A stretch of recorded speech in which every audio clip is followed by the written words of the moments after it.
నేను ఐసీయూలో ప్రాణాల కోసం పోరాడుతుంటే నన్ను దుర్మార్గురాలని పిలిచే బంధువులకు ఆ తల్లి నా ఇంటిని చూపించి విహారయాత్ర చేయించింది. నేను ఒక లాయర్ని, నా భర్త డాక్టర్. మా అమ్మకు చాలా ఆస్తులు ఉన్నాయి. క్రమం తప్పకుండా పెన్షన్ కూడా వస్తుంది. కాని ఇన్నేళ్లుగా ఆమె తనను తాను బాధితురాలిగా నటించేది. పిల్లికి ఆహారం కొనే స్తోమత కూడా లేదని ఆమె చెప్పేది.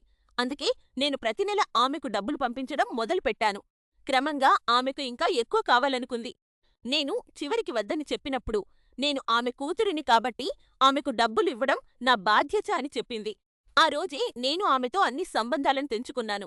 నేను 9 నెలల గర్భిణిగా ఉన్నప్పుడు ఆమె నా అత్తగారికి మరియు మా ఇంటి పనిమనిషికి నేను తనను ఆకలితో చంపేస్తున్నట్టు చెప్తూ నాపై బురద చల్లడం మొదలుపెట్టింది.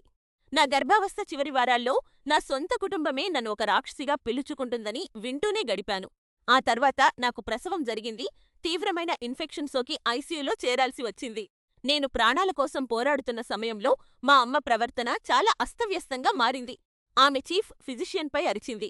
నేను భ్రమల్లో ఉన్నానని నర్సులతో చెప్పింది. చివరికి నా భర్త నా డబ్బు కోసం నన్ను వదిలించుకోవాలని చూస్తున్నాడని నా కజిన్స్కు చెప్పింది. కానీ నేను ఆ హాస్పిటల్ బెడ్ మీద ఉండగానే అసలు ఘట్టం జరిగింది. మా అమ్మ ఫోన్ చేసి తాను నా ఇంటి ముందు ఉన్నానని చెప్పింది. ఆమె కేవలం చూడటానికి రాలేదు. తనతో పాటు 5గురు అత్తలను తీసుకువచ్చి ఇంటిని చూపించడం మొదలుపెట్టింది.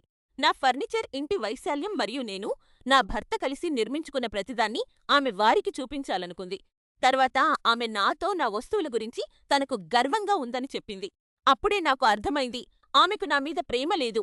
ఆమెకు నేనిచ్చే హోదా మరియు డబ్బు మీద మాత్రమే ప్రేమ ఉందని. చివరకు నేను నా బిడ్డతో ఇంటికి వచ్చాను మరియు వారి అందరినీ బ్లాక్ చేశాను.